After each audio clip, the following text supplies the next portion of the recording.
მიუხედავად შეკრებების აკრძალვისა, თურქეთში საპროტესტო აქციები გრძელდება. აქციის მონაწილეები სტამბოლის ოპოზიციონერი მერის და თურქეთის პრეზიდენტის რეჯეპ ტაიპ ერდოღანის მთავარი მეტოქის ეკრემ იმამოღლუს დაპატიმრებას აპროტესტებენ. პროტესტი განსაკუთრებით მას შემდეგ გაძლიერდა, რაც გუშინ სასამართლომ იმამოღლუს კრიმინალური ორგანიზაციის მართვაში, ქრთა მისაღებაში, გამოძალვაში, პერსონალური მონაცემების უკანონო ჩაწერასა და ტენდერის გაყალბებაში ბრალი წარუდგინა და მისი დაპატიმრების გადაწყვეტილება მიიღო. პოლიციამ დემონსტრანტების დასაშლელად წყლის ჭავლით, სრემლდენი გაზი და რეზინის ტყუები გამოიყენა.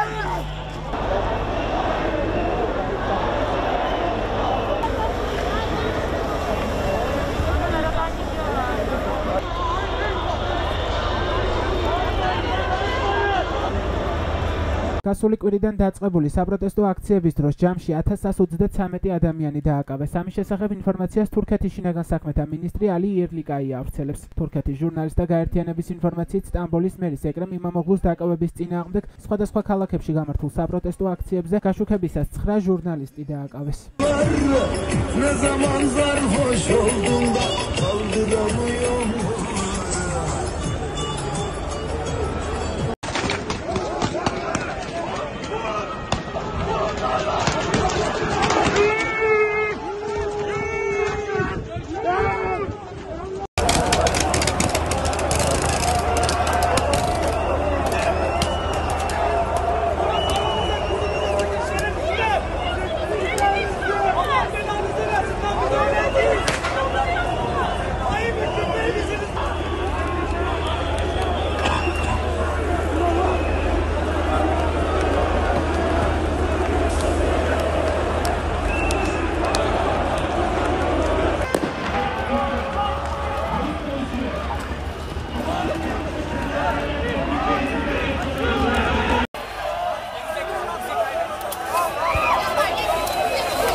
გუშინ თურქეთის ოპოზიციურმა რესპუბლიკურმა სახალხო პარტიამ პრეზიდენტობის კანდიდატად ექრემ იმამოღლუ ოფიციალურად დაასახელა. 23 მარტს მიღებულ გადაწყვეტილებას წინ უძღოდა პრაიმერიზი, რომელშიც პარტიის ინფორმაციით მონაწილეობა 15 მილიონმა მოქალაქემ მიიღო, მათგან კი 13,2 მილიონმა ექრემ იმამოღლუს მხარდაჭერა გამოუცხადა.